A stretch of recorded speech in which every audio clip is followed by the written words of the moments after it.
మోడీ గారు ఈ దేశంలోకి అధికారంలోకి వచ్చి 8 సంవత్సరాలైతే ఈ 8 ఏళ్లలో 9 రాష్ట్రాలలో ప్రజాస్వామ్యయుతంగా ఎన్నుకున్నటువంటి ప్రభుత్వాల్ని పడగొట్టి భారతీయ జనతా పార్టీ అడ్డదారిలో అధికారంలోకి వచ్చినటువంటి పరిస్థితిని మనం గమనిస్తా ఉన్నాం.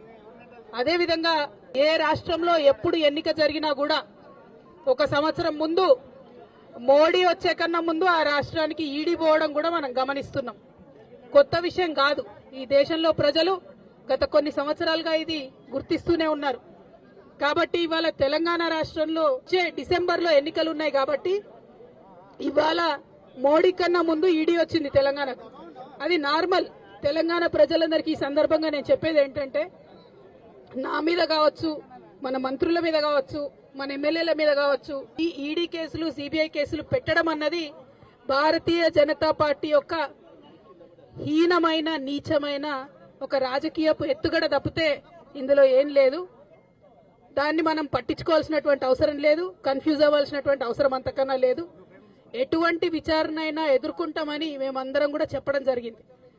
ఏజెన్సీలు వచ్చి ప్రశ్నలు అడిగితే తప్పకుండా జవాబు చెప్తాం.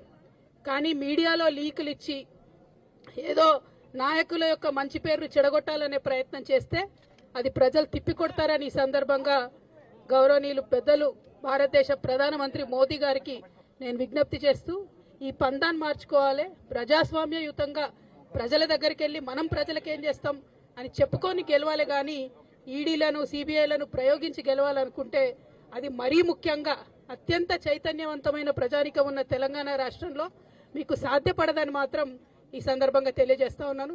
ఇక అట్లా కాదు, కూడదు, ఇది చేస్తాం, అది చేస్తాం, జైల్లో పెడతామంటే పెట్టుకో, ఏమవుతుంది? భయపడేదేముంది? ఏం చేస్తారు? ఎక్కువ ఏం చేస్తారు? ఊరేకిస్తారా?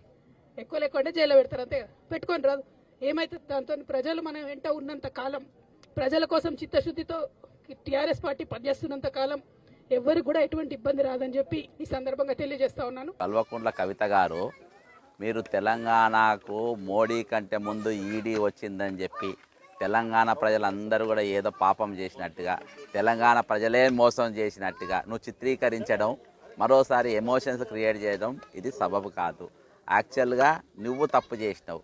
ఈడీకి నీ కోసం వచ్చిండ్రు. దొంగతనాలు చేసిన నువ్వు, లిక్కర్ స్కామ్లో ఉన్నది నువ్వు, అక్రమ ఆస్తులు కూడా పెట్టింది నువ్వు, తెలంగాణ ప్రజలను మోసం చేసింది నువ్వు. అవన్నీ నువ్వు పక్కన పెట్టి ఈరోజు ఏది తెలంగాణ ప్రజలందరూ తప్పు చేసినట్టు, వాళ్ళ కోసం ఈడీ వస్తున్నట్టు నువ్వు చిత్రీకరించడం ఇది కరెక్ట్ కాదు. నేను ఒకటే చెప్తున్నా, ఈరోజు నువ్వు నేరం చేసినావు, నువ్వు తెలంగాణ శశికళవు, నువ్వు చండీ రానివి, నువ్వు దొంగ రానివి, నువ్వు అవినీతి రానివి, నువ్వు జైలుకు పోవాలి. వాళ్ళు వచ్చింది నీ కోసం, తెలంగాణ ప్రజల కోసం కాదు.